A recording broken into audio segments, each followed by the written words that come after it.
Have you ever realized that focusing mostly on your testosterone, eating clean, working out, removing garbage toxins like hygiene products, plastic bottles, and even taking some supplements has really changed how you feel? There is definitely a gap between before you started paying attention to your hormonal health. There is significantly more energy, focus, and even the girls started figuring something out about you. You feel like a rock. There is nobody that can shake your confidence. But once some time went by, you noticed that something had changed. You are not raising this good feeling in your stomach. You are driven and confident with good energy. But that's not it. You feel that you can raise it more without gear, but you don't know how. You haven't done any testing, but you know that you have fairly good amounts of tea. And I feel you, bro. I have been there. But there is more to this game. And once you understand it, the people around you will think that you are on some juice. Here is the thing: testosterone is important, but at some point, it becomes useless.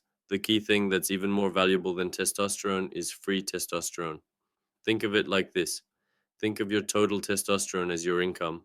Of course, you have your expenses, such as rent, food, bills, fuel, and taxes.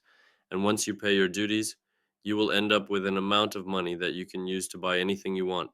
In this case, let's say $250. In this analogy, your income is your total testosterone, and your expenses are sex hormone binding globulin and albumin. The majority of your total T is bound by these two proteins. Think of them as taxis that are transporting tests safely in the bloodstream, because in the bloodstream it would be broken down quickly. Bound testosterone is reserved, and it's released when needed. Yet, for what we want, that is not enough, because the benefits of testosterone, such as more muscle mass, confidence, or a deeper voice, come from free testosterone. But then you think you should raise more testosterone to have more free testosterone. But that is not how it really functions. Like when you raise your income, the expenses raise as well, like buying a better house or a nicer car. A similar thing happens to your free testosterone. The importance of raising testosterone is a priority, but what is more important is reducing sex binding hormone. The best ways to increase free test or to reduce SHBG are by reducing cortisol. Cortisol, as we all know, is a hormone produced, like other steroid hormones, by cholesterol. When cortisol is high, there is no space for testosterone, meaning no space for cholesterol to produce test. Also, it increases production of SHBG. So, debatably, cortisol is the worst nemesis to your T levels. The solution is, of course, reducing stress by changing your mindset. Don't stress about what you can't change. Focus on things you can. And that is easier said than done. But there are always momentary solutions, such as taking 10 deep, slow breaths, meditating, which not only lowers cortisol, but increases focus, and praying, which lowers stress significantly. A good way of keeping cortisol low all the time is being in nature, in a green environment, or somewhere by the water. Also, walking is a very convenient way to stay healthy, even better when walking in nature. You probably already knew this, but stay with me, because the next part is something most people don't know for sure, and it will completely change how you think about boosting your T. The second important thing is paying attention to iron. Iron is very important in our daily functions.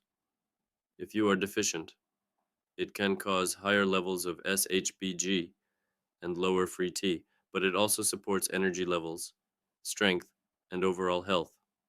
It is a core part of hemoglobin in red blood cells. That means that not only are you getting oxygen delivered to your lungs and muscles, but to the testes too. With better oxygen delivery, you will have better hormone production. It is one of the most required minerals for several enzymes that play a crucial role in hormone synthesis. But, and this is a big but, our body does not have any way to dispose of excess iron in the liver, which can become very toxic.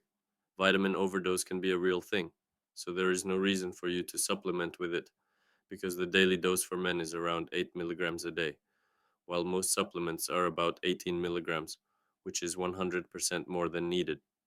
The easiest way to increase iron intake is by nutrition. One 300-gram steak contains nearly 8 milligrams of iron, which is your daily dosage. It is found in red meat, liver, fish, pumpkin seeds, spinach, and for a male, there is nothing more needed.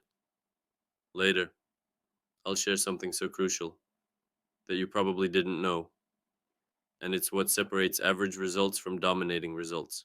The third crucial mineral is boron. Boron has to be one of the most interesting ones, and probably the most useful.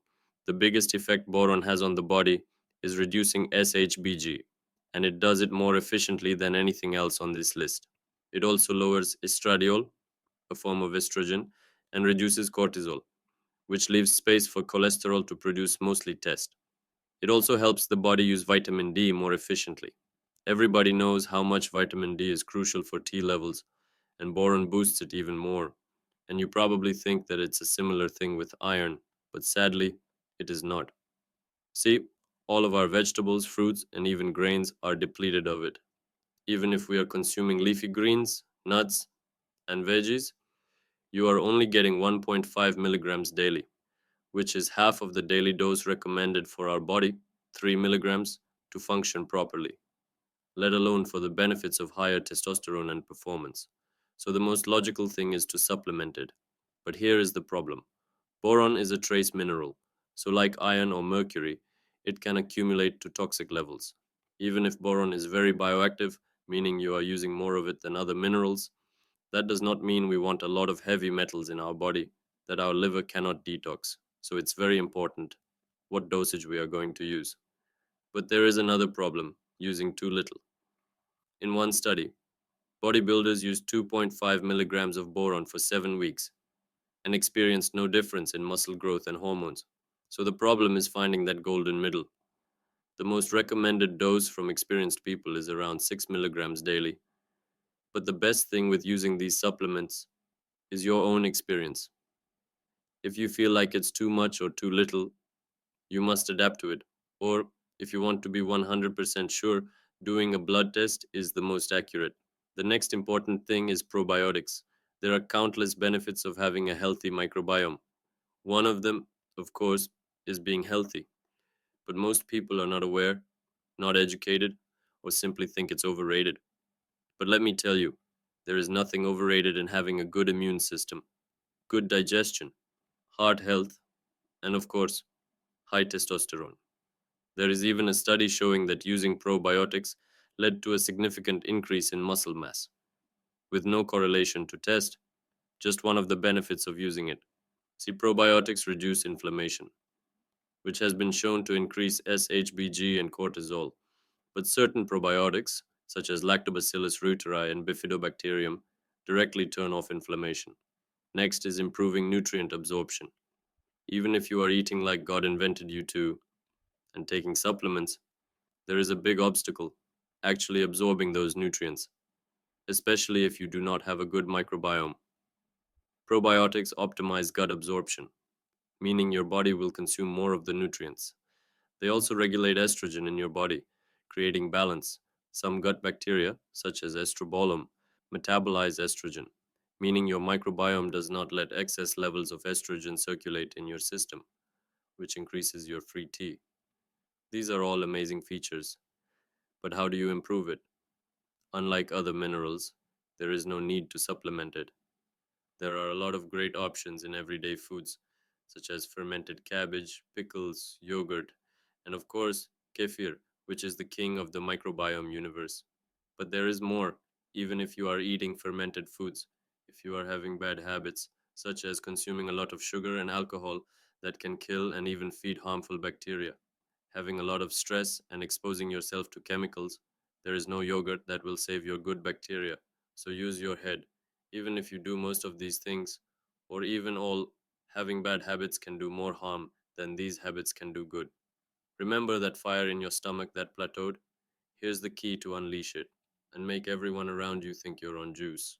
But only you hold the real power. Use it wisely. Thank you for watching. If you got value from this, drop a like, share it with someone who needs it, and hit subscribe for more. See you next time.